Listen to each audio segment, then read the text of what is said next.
Picture this. It's October 2021, and the new Battlefield has just come out. You quickly hop in your car, coming out of work with the whole weekend free.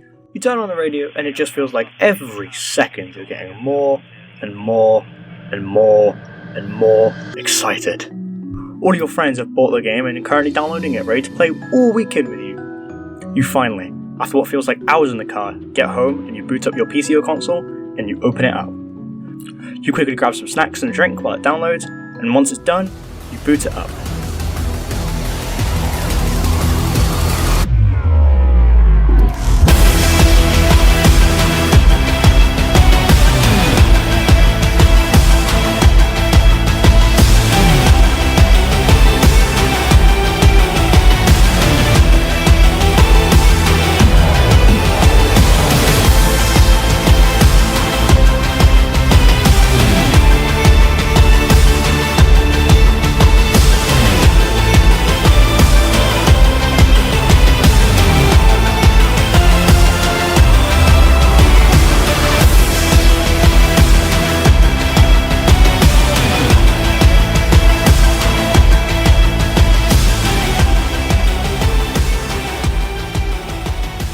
A wide smile begins to appear on your face as you witness the astonishing graphics, the amazing sound design, and the brilliant campaign.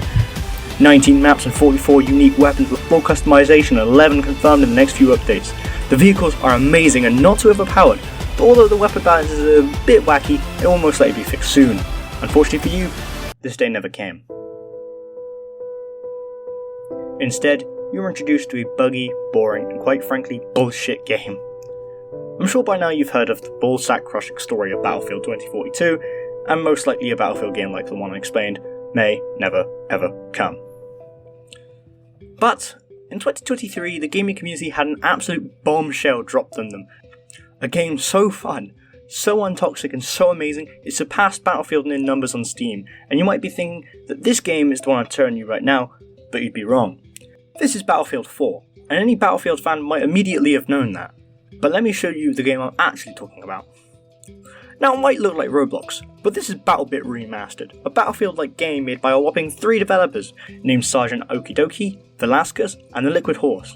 Now, when I say this game is fun, I mean it is fun. Never have I had more fun in a shooter game like this, and my ass has played quite a few shooter games in my time. Unfortunately, I never really played Battlefield, so when playing this game I didn't get the shock of nostalgia that others may have got, but nonetheless, I'm going to be going over what makes this game so bloody brilliant. The graphics are far from what some may say is awe-inspiring, with the game at a surface level appearance looking a lot like Roblox. But that kind of just makes the game a lot more chill.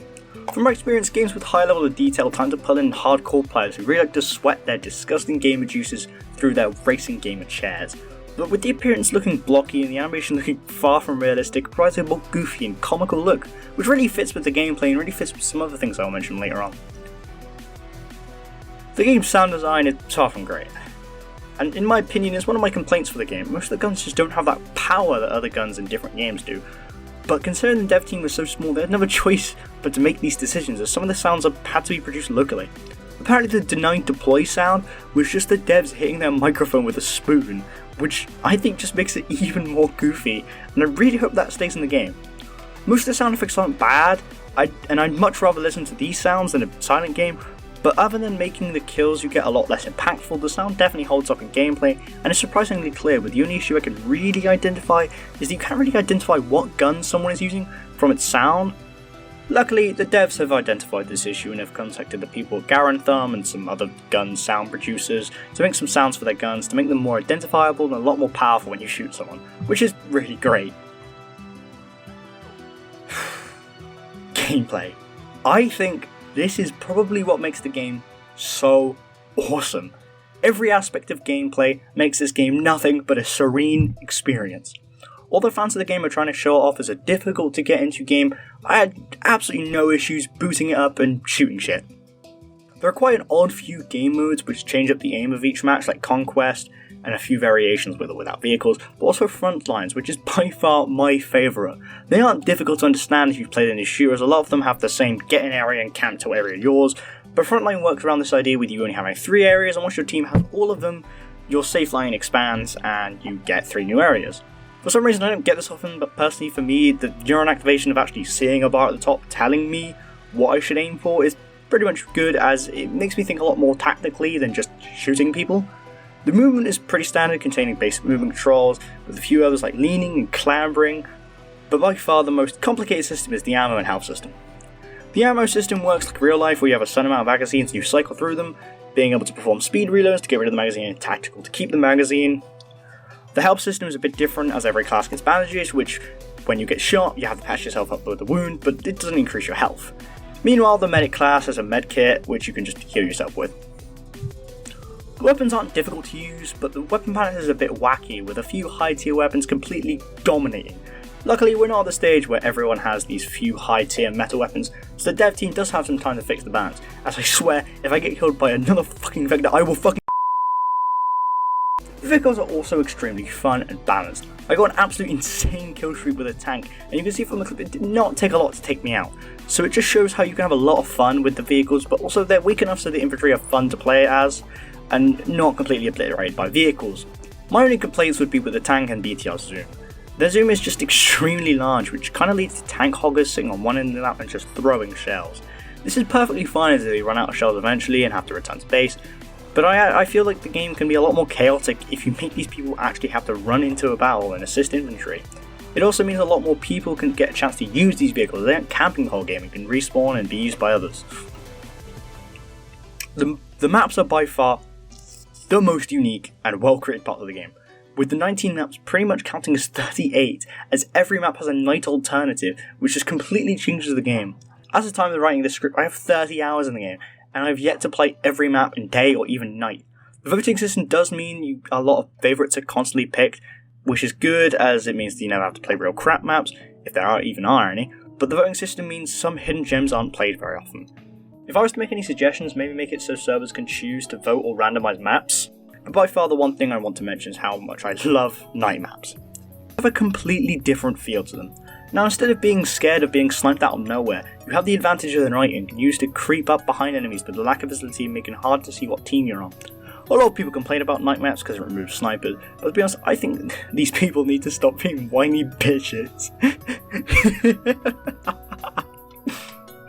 When I get a night map, I am over the moon, as some of them actually look amazing, even with the limited graphics, and the feeling I get from being a sneaky little bastard is amazing. Finally, the gadgets and classes. Different classes get different gadgets, but most of them are quite easy to identify with their name, with the medic being your healer, your recon being your sniper, and your engineer being your vehicle expert, and vice versa.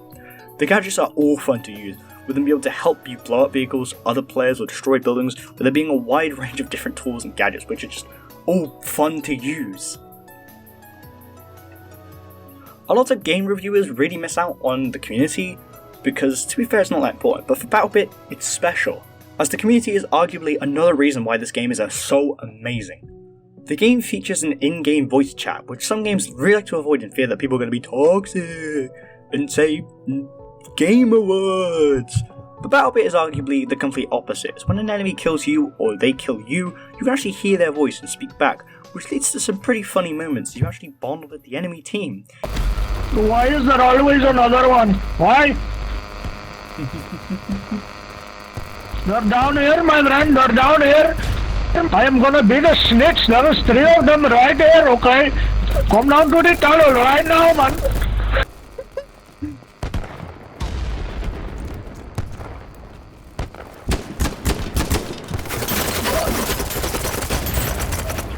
Yes, get them. There is more in the tunnel. There is a spawn. Watch out, he's putting C4. Yes, very good, very good. He's behind the sandbag. He's behind the sandbag. Get him, get him. No, what are you doing? Kill him. Watch out, C4.